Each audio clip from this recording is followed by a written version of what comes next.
Thank you, Ms. Chairwoman. Thank you guys for coming today. I want to start with you, Dr. Curtis.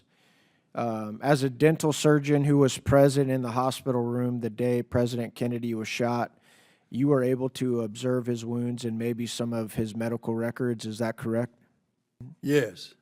How old were you, sir? How old was I? Yeah. 26. 26. And what did you observe when they brought the president in? The president was already in the room before I arrived. And what I observed about him, that he had probably already deceased. Since you were a dental surgeon, why did they bring you into the operation room? That's one thing our inspector asked me, what is a dentist doing operating on the president? Then I had to qualify myself. The training that I have would encompass those particular procedures. And that's a simple procedure, and I did it well, and I just knew how to do it. There was nobody else there to do it, and I did it because Dr. Carrico asked me to do it. Can you tell us about the wounds that you observed on the president and how they differ from what came out in some of the reporting? The wounds on the president were to his throat and to his head and to his back. The wound to his throat would have killed him. The wound to his head definitely would have killed him. The wound to his back would not have killed him. Did the wounds to his throat and his head look like completely separate wounds? They were two separate wounds. The one, well, let me show it to you. The blue wound was sent from the railroad trestle all the way over to kill him right here, and that went to his throat. And the way that killed him is that it obstructed the trachea, and he couldn't breathe. So he would have been dead before he reached the hospital just simply because of that wound.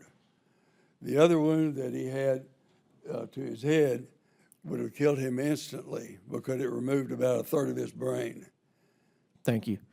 Mr. Hardway, I want to move to you next. You talked about the obstruction of a federal investigation that you yourself witnessed. You were on the House Select Committee for Assassination, is that correct? Yes, sir. What year would that have been? 1977, 1978. The obstruction occurred entirely in 1978. What was your role in that investigation? My role was a researcher with primary responsibility for researching Lee Harvey Oswald's activities in Mexico City and the CIA response to that. We've heard about some of the administrative roadblocks that the CIA put up for you. Did you have any direct verbal communication with anybody at the CIA? Oh, yeah, frequently. Can you tell us about some of those conversations and how it might have been conceived as obstruction? Well, when we first started, we had unlimited, unexpurgated access. We had 2 clerks assigned to us. We had our office at the CIA.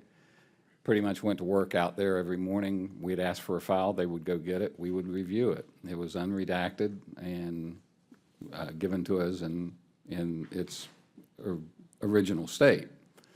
After they brought George Joannides in, he began slowly tightening down the process. We were no longer working with 2 clerks who went and got us our files. We had to file formally requests through him to get the files, and we started experiencing significant delays in the files that we would get. We started noticing that the files we would get would have obvious things missing from them. Then he went so far as to actually start putting parts of the files in envelopes and leaving them in the files, so that what we would get is we would sign that we'd seen the files, but we weren't allowed to open the stuff that he had placed in envelopes.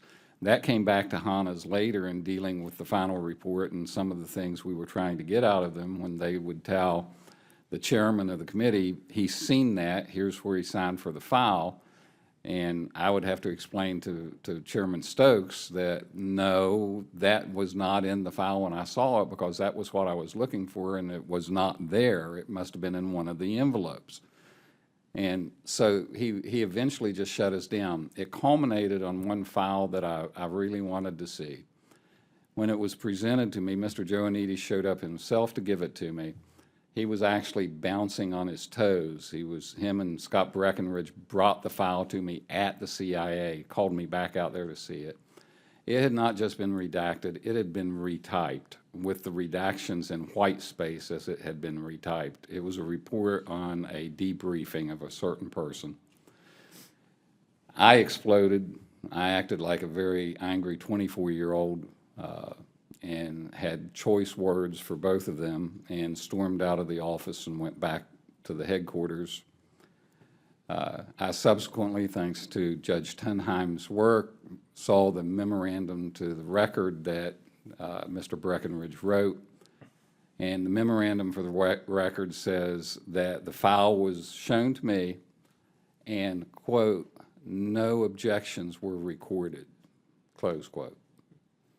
Notice the way, you have to watch what the CIA says. He didn't say that I didn't make any, which is what everyone infers from what he said. What he said was none were recorded, and that's because he made the record. Thank you. I yield back.